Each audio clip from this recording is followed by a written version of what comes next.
അതെങ്ങനെയാണ് നമ്മുടെ ഒരു ടീമിനെ പോസിറ്റീവായിട്ട് ഇൻഫ്ലുവൻസ് ചെയ്തത് എന്നുള്ള കാര്യം, എങ്ങനെയാണ് നമ്മളൊരു നല്ലൊരു ടീമിനെ ഉണ്ടാക്കുക എന്നുള്ളതാണ് ഒരു 5 ടിപ്സിൽ നമ്മൾ പറയുന്നത്. അപ്രിസിയേഷൻ ഇഷ്ടപ്പെടാത്ത ആൾക്കാർ ആരും ഇല്ല അല്ലേ?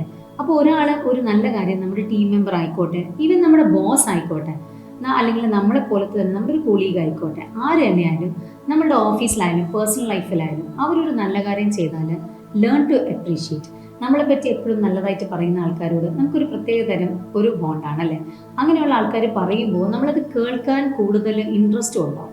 അപ്പോൾ അതുകൊണ്ട് നമുക്കൊരു നല്ല ടീം മെമ്പർ ആവണം, നിങ്ങൾക്ക് ഒരു നല്ല ടീം മെമ്പർ ആവണമെന്നുണ്ടെങ്കിൽ തീർച്ചയായിട്ടും നിങ്ങൾ കൊണ്ടുവരേണ്ട ഒരു ടിപ്പാണ് ടിപ്പ് നമ്പർ 4, അപ്രീഷിയേറ്റ്. അവർ ചെയ്യുന്ന ചെറുതും വലുതുമായിട്ടുള്ള കാര്യങ്ങൾ അതെങ്ങനെയാണ് നമ്മുടെ ഒരു ടീമിനെ പോസിറ്റീവായിട്ട് ഇൻഫ്ലുവൻസ് ചെയ്തത് എന്നുള്ള കാര്യങ്ങൾ നമ്മൾ എടുത്തു പറയാം. വെറുതെ പുകഴ്ത്തണം എന്നല്ല ഉദ്ദേശിച്ചത്. അവർ ജെന്യുവിനായിട്ട് എന്തെങ്കിലും ഒരു കാര്യം ചെയ്യുമ്പോൾ നമ്മളത് നമ്മുടെ ഈഗോ എല്ലാം മാറ്റി വെച്ച് അവരെ അപ്രീഷിയേറ്റ് ചെയ്യാനായിട്ട് ശ്രമിക്കണം.